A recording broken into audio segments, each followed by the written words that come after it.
यह महाअष्टमी का दिन था, भक्ति, श्रद्धा और आराधना से भरा हुआ। हर गली में भजन, हर दरवाजे पर दीपक और हर चेहरे पर आस्था की चमक थी। लेकिन ठाकुर परिवार के घर में इस भक्ति के बीच एक तूफान जन्म ले रहा था। अहाना, ठाकुर परिवार की छोटी बहू, पूरे मन से पूजा की तैयारियों में लगी थी।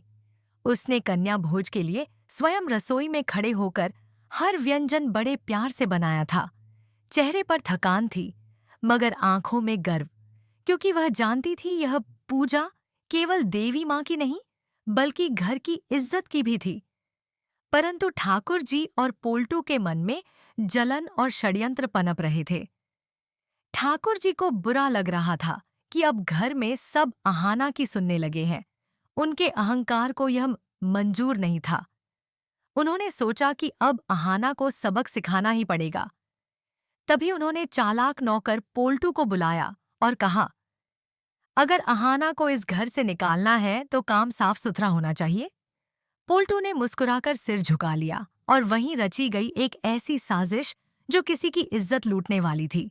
महाअष्टमी की पूजा चल रही थी। सब लोग माँ की आरती में डूबे हुए थे। उसी समय पोल्टू चुपके से रसोई में गया और भोग का बड़ा हांडा उठाकर पिछले दरवाजे से गायब हो गया। उसके चेहरे पर एक शैतानी मुस्कान थी, क्योंकि उसे लगा अब जब भोग गायब मिलेगा तो शक अहाना पर ही जाएगा। लेकिन वह यह भूल गया था कि सच्चाई की आंखें हमेशा देखती हैं। एक छोटी लड़की मिट्टी, जो पूजा का वीडियो बना रही थी, एगो के अनजाने में सब रिकॉर्ड कर चुकी थी। कुछ देर बाद जब भोग गायब पाया गया तो दुर्गा देवी ने गुस्से में पुकारा, अहाना बहू, ये क्या हुआ? कन्याएं भूखी बैठी हैं। अहाना के हाथ कांप उठे।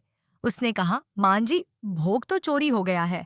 घर में सन्नाटा छा गया और ठाकुर जी के चेहरे पर हल्की मुस्कान आई, मानो अब खेल खत्म हो गया हो। लेकिन अहाना हार मानने वालों में नहीं थी। उसने अपनी दीदियों को बुलाया और कहा, पहले माँ की पूजा अधूरी नहीं रहनी चाहिए। सबने मिलकर नया भोग बनाया। जब कन्याओं ने भोजन किया तो पूरे मोहल्ले में जय माँ दुर्गा की आवाज गूंज उठी। मगर कहानी यहीं खत्म नहीं हुई। मंजली दीदी को मिट्टी का वीडियो मिला, जिसमें साफ दिख रहा था कि पोल्टू चोरी कर रहा है। अगले दिन पूजा के बाद अहाना ने सबके सामने वह वीडियो चलाया।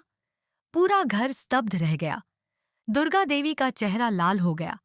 पोल्टू, तूने माँ की भक्ति के साथ धोखा किया है। अब तेरे लिए इस घर में कोई जगह नहीं। फिर उन्होंने ठाकुर जी की ओर देखा। आप भी इस साजिश में शामिल थे। अब आप दोनों इस घर से चले जाइए। भारी कदमों से दोनों घर छोड़ गए। अहाना मंदिर की सीढ़ियों पर बैठी माँ दुर्गा से प्रार्थना कर रही थी, माँ, अगर मेरा दिल साफ है तो इस घर की इज्जत बचा लेना। तभी तेज हवा चली, दीपक की लौ और भी चमक उठी और पूरे घर में घंटियों की गूंज फैल गई। सबने महसूस किया कि माँ दुर्गा स्वयं अहाना के साथ हैं। इस तरह सच्चाई ने फिर से झूठ पर जीत हासिल की और अहाना पूरे मोहल्ले की लाडली बहू बन गई।